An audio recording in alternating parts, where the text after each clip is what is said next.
കേരള നിയമസഭയുടെ ആഭിമുഖ്യത്തിൽ നടന്നു വരുന്ന നിയമസഭാ പുസ്തകോത്സവം നമ്മുടെ പുസ്തകോത്സവങ്ങളുടെ ചരിത്രത്തിൽ വളരെ വ്യത്യസ്തതയുള്ള ഒന്നായിട്ടാണ് അനുഭവപ്പെട്ടത്. സാധാരണ നിലയിൽ പുസ്തകങ്ങൾ വാങ്ങാനും പുതിയ പുസ്തകങ്ങൾ പരിചയപ്പെടാനും ഒക്കെയുള്ള ഒരു വേദിയായിട്ടാണ് പൊതുവിൽ പ്രവർത്തിച്ചു വരുന്നത്. പുസ്തക വിൽപ്പനയും പുസ്തകങ്ങൾ കണ്ടുപരിചയിക്കാനുള്ളൊരവസരവും അവ നൽകുന്നു എന്നതാണ് അവയുടെ പൊതുവായ സ്വഭാവം. നിയമസഭാ പുസ്തകോത്സവം ഇതിൽ നിന്ന് വ്യത്യസ്തമാകുന്നത് കേവലം പുസ്തക വിൽപ്പനയ്ക്കുള്ള ഒരു സന്ദർഭം എന്നതിനപ്പുറം പുസ്തകങ്ങളെ മുൻനിർത്തുന്ന ആലോചനകൾ, കവിതാപാരായണങ്ങൾ, സാമൂഹിക വിഷയങ്ങളെക്കുറിച്ചുള്ള ചർച്ചകൾ, കലാപ്രകടനങ്ങൾ ഇവയെല്ലാം ഉൾപ്പെട്ട ഒരു വലിയ സാംസ്കാരികോത്സവത്തിൻ്റെ ഉള്ളടക്കത്തിലേക്ക് പുസ്തകോത്സവത്തെ കൂട്ടിച്ചേർക്കുന്നു എന്നതാണ്.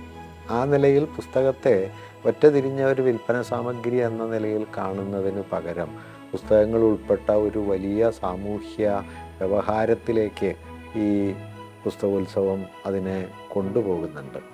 ഇത് നമ്മളുടെ കാലത്തെ സംബന്ധിച്ച് കുറെ കൂടി പ്രാധാന്യമുള്ള ഒരു കാര്യമാണ് എന്നും പറയാൻ ഞാൻ ആഗ്രഹിക്കുന്നു. കാരണം ഒറ്റയൊറ്റയായി മനുഷ്യർ വായിച്ചു തീർക്കുന്ന പുസ്തകങ്ങൾ എന്നതിനപ്പുറം അവയിൽ ഉൾപ്പെട്ടിരിക്കുന്ന സാമൂഹികമായ അംശത്തെ ഒരനുഭവമൂല്യമായ ആളുകളിലേക്ക് എത്തിക്കാൻ ഈ പുസ്തകോത്സവങ്ങൾക്ക് കഴിയുന്നു എന്നതാണ് അതിനെ സംബന്ധിച്ച് ഏറ്റവും പ്രധാനപ്പെട്ട ഒരു കാര്യം.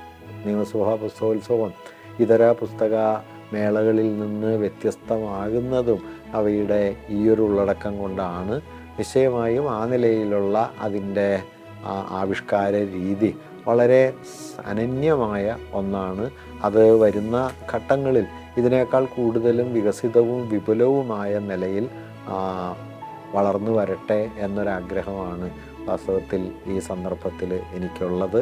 ആ നിലയിൽ വരും വർഷങ്ങളിൽ പുസ്തകങ്ങൾ മുന്നോട്ട് വയ്ക്കുന്ന അവയുടെ ആഴമേറിയ സാധ്യതകളെ മനുഷ്യരിലേക്ക് കൂടുതൽ എത്തിക്കാൻ കഴിയുന്ന സംഘാടനത്തിൻ്റെയും അവതരണങ്ങളുടെയും ഒരു വേദിയായിട്ട് പുസ്തകോത്സവം മാറിത്തീരട്ടെ എന്ന ആഗ്രഹം പങ്കുവയ്ക്കുന്നു.